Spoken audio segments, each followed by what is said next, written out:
Indonesia hanya ada satu arti, namanya adalah warisan. However, in other languages, Kalau di Indonesia hanya satu kata warisan, tetapi di bahasa yang lain we have two words. kita ada dua arti, dua kata. For instance, we are going to use English for our second language. Ya, untuk itu saya pakai bahasa Inggris, ya, bahasa kedua kita. There are two kinds of life. There is one called heritage. Yang satu bahasa Inggris katakan heritage.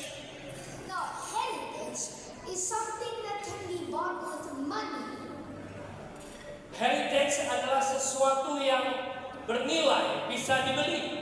Such as, let's say, a car, Seperti mobil, a plot of land, ya, tanah, a house, rumah, whatever they call deposito. ya, deposito. That is what we call heritage. Itu yang kita sebut dengan heritage. Now, the other one is called legacy. Nah, satunya dalam bahasa Inggris katakan legacy. Legacy cannot be bought with money. Legacy tidak sesuatu yang tidak bisa dinilai, tidak bisa dibeli dengan uang.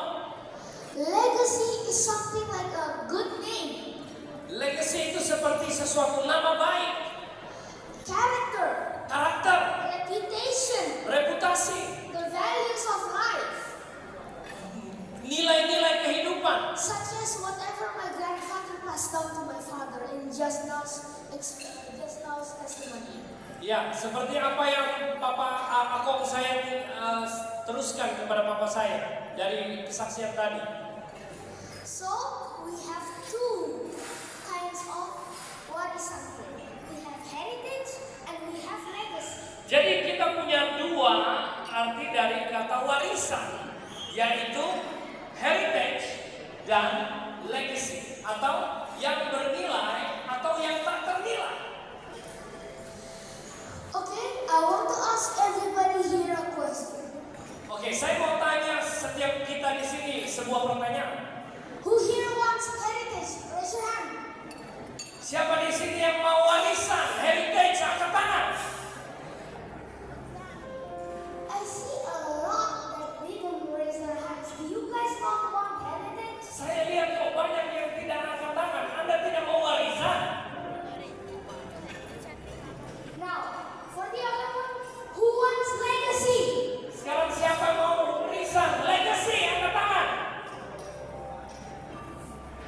I still see some that didn't raise their hands. Saya tetap melihat tidak banyak yang angkat tangan. You guys don't want anything? Jadi Anda mau yang mana? So anyway, we have heritage and legacy. Has everyone got it? So we have heritage and legacy. Does everybody understand? Ya, jadi semua sudah mengerti arti dari kata heritage dan legacy? Ada amin? Oke, amin. For today's Bible reference, we are going to look into the story of a certain somebody. Hari ini saya ingin bagikan firman Tuhan tentang seseorang. The certain somebody who is a grandson of a king. Seseorang yang adalah cucu dari seorang raja. Now, before I give you the Bible verse, Sebelum kita baca firman Tuhannya, I want you to guess who this guy's name is. The one in red. saya mau Anda menebak siapa orang ini yang di depan ini. Yeah, the one in red. Ya, siapa yang kakinya? Ada yang tahu? Alright, I can hear some of you, and you guys said Mephibosheth. So, well done. That's Mephibosheth. Ya, saya dengar ada seseorang katakan Mephibosheth, dan betul, itulah Mephibosheth. So now we are going to open our Bibles to 2 Samuel chapter 9 verse 3 until 10. Mari kita baca Alkitab kita di 2 Samuel 9 ayat 3 sampai 10a. Okay, now we will read the passage, and by taking turns, I will read the first one, and then you're going to read the next one, and then you're going to read the next one. Oke, kita baca bersahut-sahutan. Saya akan baca pertama dan saudara akan baca ayat selanjutnya. Kita bersahut-sahutan berganti-gantian. Okay, let's start. Kemudian berkatalah raja, tidak adakah lagi orang yang tinggal dari keluarga Saul? Aku hendak menunjukkan kepadanya kasih yang dari Allah. Lalu berkatalah Ziba kepada raja, masih ada seorang anak laki-laki Yonatan yang cacat kakinya.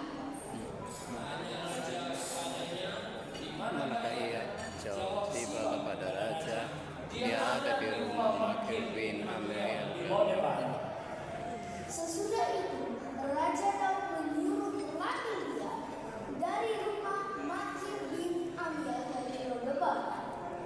Dan Mephibosheth bin Yonatan bin Saul masuk menghadap Daud.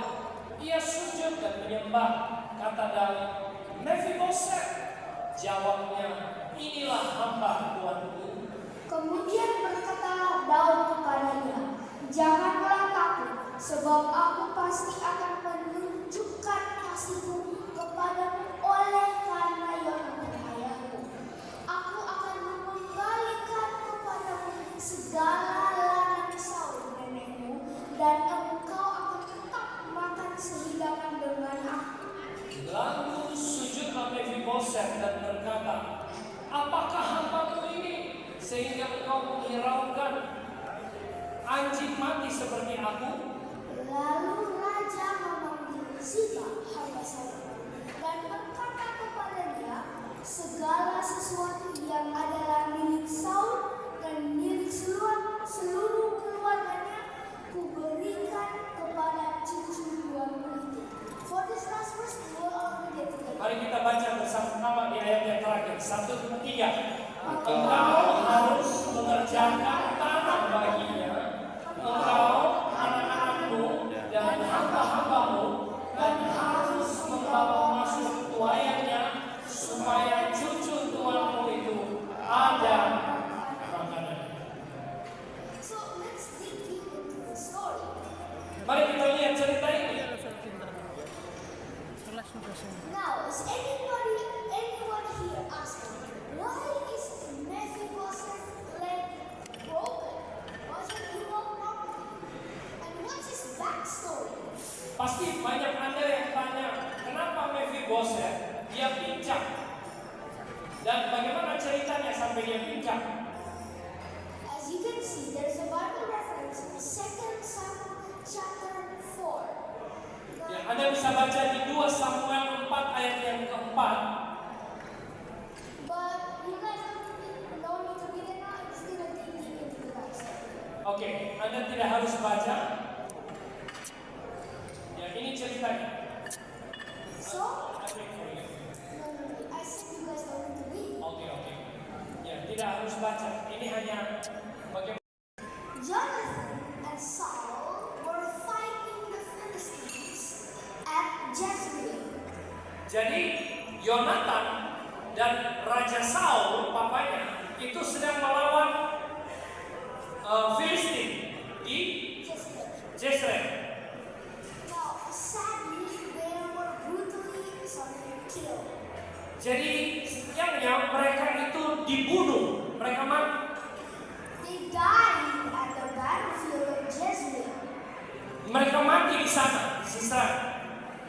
Now, in the palace, babysitter or something took Mephibosheth, who was still 5 years old at that time, and ran. Nah, di kerajaannya, inangnya, pembantunya, babysitternya itu lari sambil gendong Mephibosheth yang masih kecil, 5 years old. masih 5 tahun.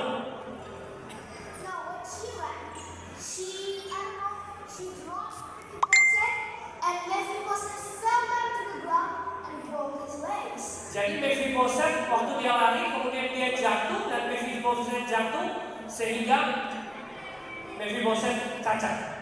So that's a sad backstory. His grandfather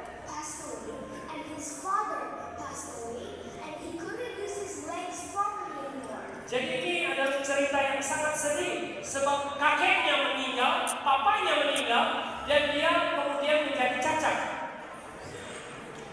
Now the thing is, Mephibosheth's father was Jonathan, and Jonathan's father was Saul.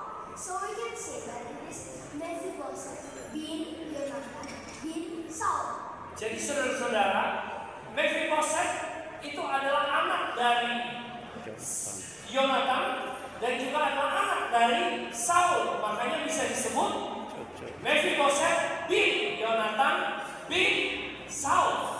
It's the same thing as me. I can see about myself. Sama seperti saya, contohnya saya, Jaden bin Bobby bin Hanky. seperti saya Jaden bin Bobby bin Hanky. So we can understand that Mephibosheth's ancestry is royal. Oke, jadi Mephibosheth ini sebenarnya adalah cucu atau kerajaan atau keturunan raja. Now, he was supposed to be rich. Dia harusnya adalah seorang yang kaya. Look, if a king has a son, will the son become rich someday? Lihat, kalau raja punya anak, jadi anak raja, pangeran, dia akan menjadi anak yang kaya.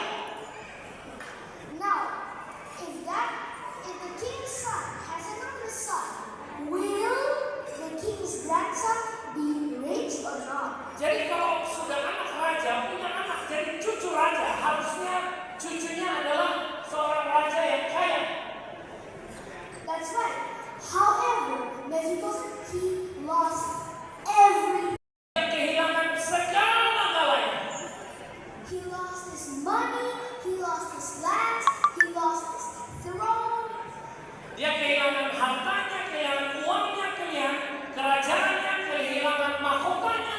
He lost his father, he lost his grandfather, and he even lost the ability to walk properly. Jadi dia kehilangan kakeknya, dia kehilangan papanya, dan dia kehilangan kemampuan untuk berjalan, menjadi cacat. Now, as we saw in the previous Bible passage, Waktu kita lihat di ayat Alkitab sebelumnya, David calls Mephibosheth to come up to him. Daud datang, kemudian Daud memanggil Mephibosheth untuk bertemu dengan dia.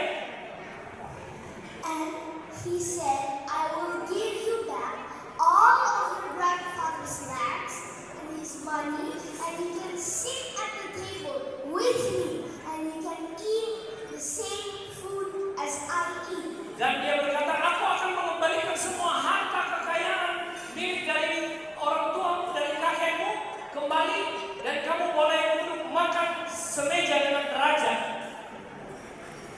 The thing is, why is David doing this? Mephibosheth didn't do anything.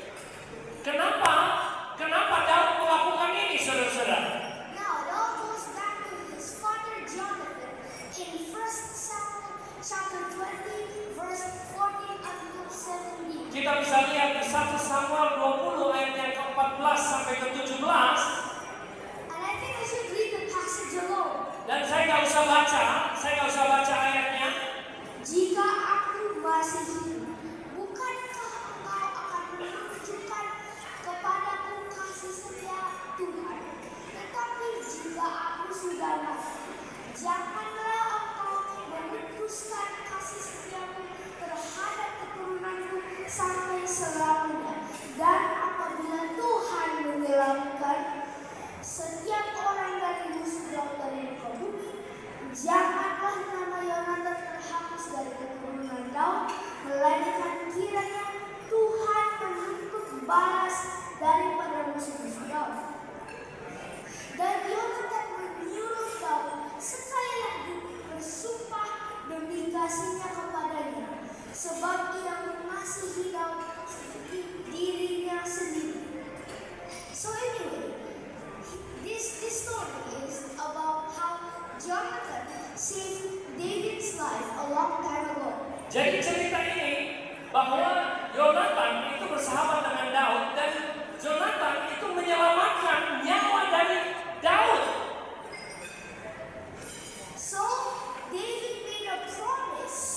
with Jonathan. Dan Daud mengikat janji dengan Yonatan. He promised that he would repay and never forget Jonathan or his destiny. Dan dia berjanji bahwa dia tidak akan melupakan Yonatan dan keturunannya. So we can see that Mephibosheth lost his heritage. Jadi kita lihat bahwa Mephibosheth itu bisa kehilangan warisan harta kekayaannya. He lost his money, he lost his throne, he lost his crown, he lost his dad, he lost his grandpa, he lost the ability to walk, Ya, dia kehilangan semuanya. and he even had to live in a stranger's house. Bahkan dia tinggal di rumah yang dia tinggal di rumah orang lain. But because of Jonathan's legacy, he got his heritage back. Tetapi karena warisan dari Yonatan, yaitu hutang budi atau budi baik, perbuatan baik itu, maka dia kembali menerima harta warisannya, kekayaannya kembali. So these are some points for me that heritage can be lost, but legacy is eternal. Jadi ini adalah quote saya, heritage can be lost but legacy is eternal. Artinya kekayaan, warisan harta kekayaan itu bisa hilang, tetapi kekayaan legacy itu selama-lamanya. Look, if we give somebody money, he can spend it all out. Done. Finish. Nothing else. No more. Oke. Jadi kekayaan itu bisa hilang, bisa